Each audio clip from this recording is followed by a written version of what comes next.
बोतल बंद पानी की कंपनी बिसलेरी पिछले कुछ समय से काफी चर्चा में है। बीते साल नवंबर में कंपनी के बिकने की तैयारी हो रही थी।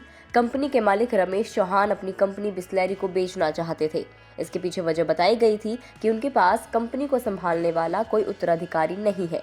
उनकी इकलौती बेटी जयंती चौहान पानी के इस कारोबार में कोई खास रुचि नहीं लेती हैं, इसलिए वो अपने कारोबार को बेचना चाहते थे। 82 साल के रमेश चौहान ने इसके लिए टाटा के साथ बातचीत भी शुरू की, लेकिन उस पर अब ब्रेक लग गया है। डील की वैल्यूएशन को लेकर टाटा और बिसलेरी के बीच बातचीत नहीं बन पाई। टाटा के साथ डील कैंसिल होने के बाद अब फिर से बिसलेरी चर्चा में है।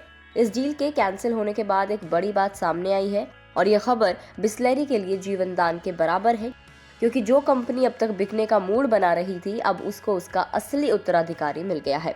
बोतल बंद पानी सप्लाई करने वाली कंपनी बिसलेरी की नई बॉस बिसलेरी के चेयरमैन रमेश चौहान की बेटी जयंती चौहान ही होंगी।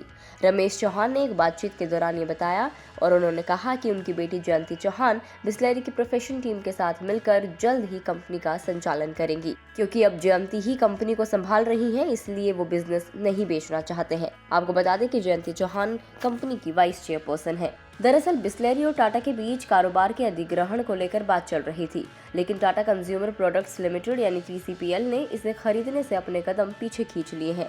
टाटा और बिसलेरी के बीच डील को लेकर सहमति नहीं बन पाई है। टाटा से बात बिगड़ने के बाद बिसलेरी को उसका खोया उत्तराधिकारी मिल गया, यानी जो जयंती अब तक अपने पिता के कारोबार को लीड करने से पीछे हट रही थी, अब टाटा के साथ डील कैंसिल होने पर उस कंपनी को संभालने के लिए आगे आ गई है। इकोनॉमिक टाइम्स की एक रिपोर्ट के मुताबिक जयंती चौहान जल्द ही प्रोफेशनल मैनेजमेंट टीम के साथ काम में जुट जाएंगी। जल्द ही वो कंपनी की कमान को संभाल लेंगी।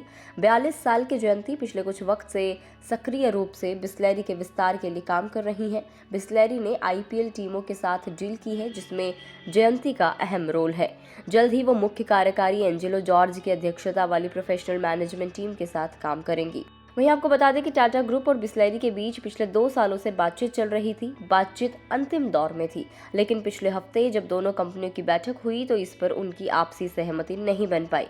अब रिपोर्ट में कहा गया है कि रमेश चौहान अपनी कंपनी बिसलेरी को नहीं बेचेंगे। उनकी बेटी जयंती बिसलेरी को संभालने के लिए तैयार हो गई है। जयंती चौहान बिसलेरी के पोर्टफोलियो वाले ब्रांड वेदिका के साथ लंबे वक्त से काम कर रही हैं।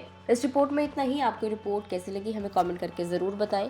अगर आप इस वीडियो को फेसबुक पर देख रहे हैं तो फेसबुक पेज को लाइक करें, और अगर आप हमें यूट्यूब पर देख रहे हैं तो गुड रिटर्न्स के यूट्यूब चैनल को सब्सक्राइब करना ना भूलें।